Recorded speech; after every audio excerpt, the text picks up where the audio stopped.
Hi, my name is Brendan Alfred. I'm a 2013 core member, Teach for America, Miami-Dade. It's with great excitement that I am applying for the Social Justice and Equity Seminar Leader position. And I say that because when I think about our role in this movement and kind of achieving one day, I don't think any one teacher can really realize their potential uh, without understanding social justice and kind of what are the role that our identities play in our classroom and why our students and communities are where they are. With that said, to have the opportunity to work with the core members on kind of establishing that foundation is an amazing opportunity, and I thank you for watching my video. When I think about the diversity content activity, I think about my second year teaching when I taught U.S. history to 11th graders at Miami Central Senior High School. And I specifically think about my fifth period class because that was one class where I tremendously lowered my expectations for my students and kind of changed the bar to a level that it wasn't at for my other classes. And essentially the bar that I changed was kind of fulfilling this sense of looking at U.S. history as a tool for change and identifying current events, current issues facing our community that U.S. history could help resolve. When I set out to create my vision for U.S. history that year, I was very adamant about not only making it a culturally relevant class where students felt safe, their identities felt affirmed, and the coursework was something that was relevant to them, but I set out to use it as a tool. And one of our big goals for that class was to make history. And I told my students that make history meant whatever they wanted it to be. It could mean getting an A for the first time in high school. It could mean being the first in your family to apply to college. It could mean putting work out there into the world that might make people just think. And the first few weeks of school, I kind of hit all of my classes with this. We worked on activities through and through. We came up with our classroom Declaration of Independence. All of my students signed it, and everyone seemed pretty excited, except for fifth period. And I think in that early going, I kind of pegged fifth period as a class that just wasn't going to buy in. They didn't really believe in this idea of U.S. history as social justice. They didn't really care for the anchoring phenomenons that I was using for the units. And so I think I kind of just assumed that they weren't interested in having that time for dialogue. At the same time, fifth period started out as one of my lowest performing classes. They had the second lowest diagnostic scores to open the year. And so I kind of just made a judgment call and just said, you know what, I'm going to spend more time on content and skills with this class and less time on social justice and advocacy, less time discussing current events. Because the first few times we did it, they didn't seem entirely passionate about it. They didn't seem into it. They didn't seem like they wanted to do it. And so I thought to myself, rather than fighting this battle, there's another battle I could be fighting, and that's the battle of content, because this class really needs it.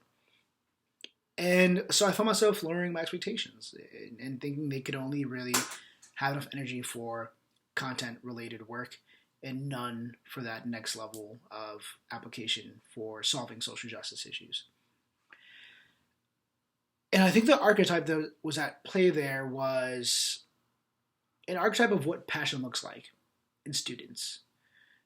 And it's one that's kind of surprising to me to have now that I look back on it. As a relatively introverted person myself, I think of myself as an extroverted introvert. You know, I love to talk to people. I love to have deep conversations. I love to meet other people. I love to work with others. But I need my time to recharge. I need my time to withdraw. I need my time to think.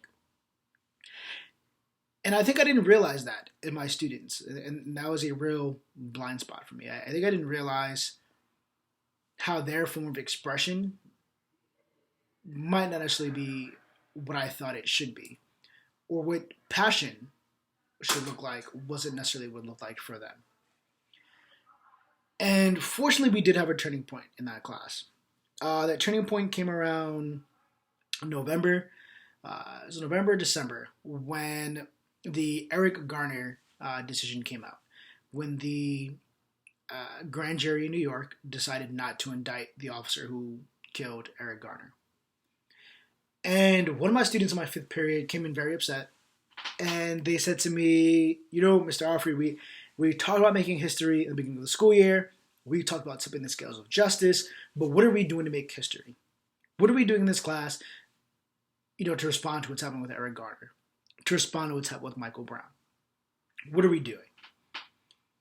And after she said that, I remember the other students kind of chiming in and kind of like poking their heads up, saying like, yeah, hey, what are we doing?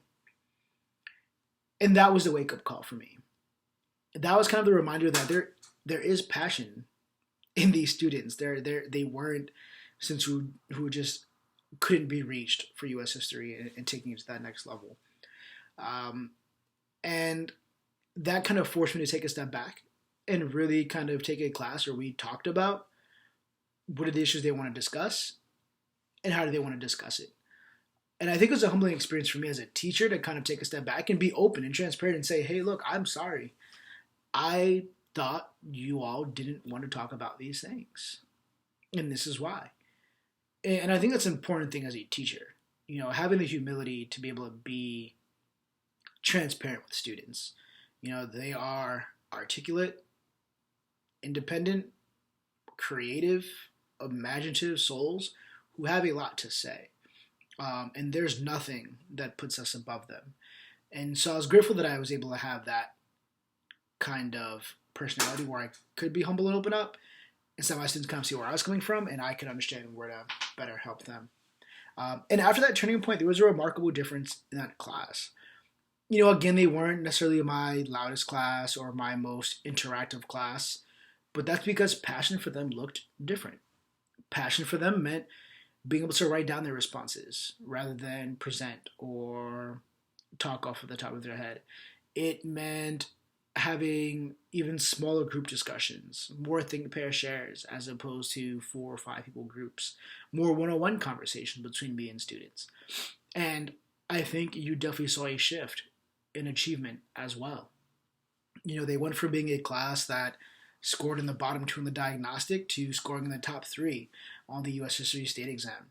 They went from, being a class that I thought was less passionate than the rest of mine to being in the top 3 of all 18 U.S. history classes across 3 teachers. We had our U.S. History Olympics shortly before state testing time. So that was a real lesson for me. I like to think of myself as someone who is very self-reflective, very introspective, someone who reads a lot, who tries to engage in conversation a lot regarding social justice, regarding cultural relevant pedagogy, regarding just people. I come from a family and background where that's all my mother's ever talked about, especially as an alternative high school principal who is serving the needs of students who everyone else has kind of pegged or identified as too impossible to teach. So it kind of shocked me that I was kind of hit by that blindsided prejudice. But I think that's one of the important things is being able to recognize that archetypes and prejudices and biases go far beyond race and socioeconomics, even down to just what is our definition of passion and what passion looks like. And I had the wrong archetype about what passion should look like in the classroom. And my 5th period class helped change that for me.